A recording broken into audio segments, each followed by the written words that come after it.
You ever notice like how you could be surrounded by people doing everything right, checking off every box that society told you to check off, and for some reason you still feel empty? You still feel like something inside of you is missing, right? That's because humans were raised to survive, not understand themselves.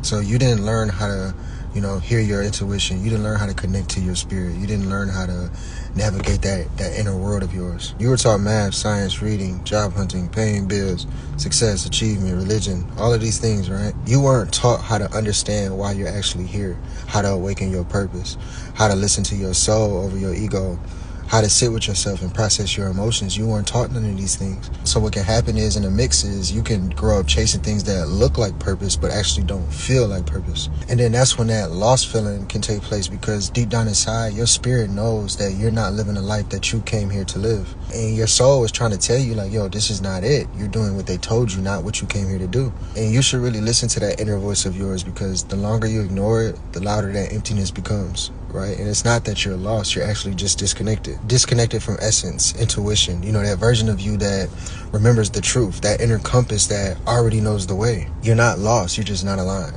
You're not confused, you're just ignoring the parts of you that know the answer. That's why healing feels like coming home, because all you're really doing is just returning to yourself, for real, to your truth, to your soul, to the version of you that existed before judgment, trauma, and programming, right? So if you feel lost, beautiful.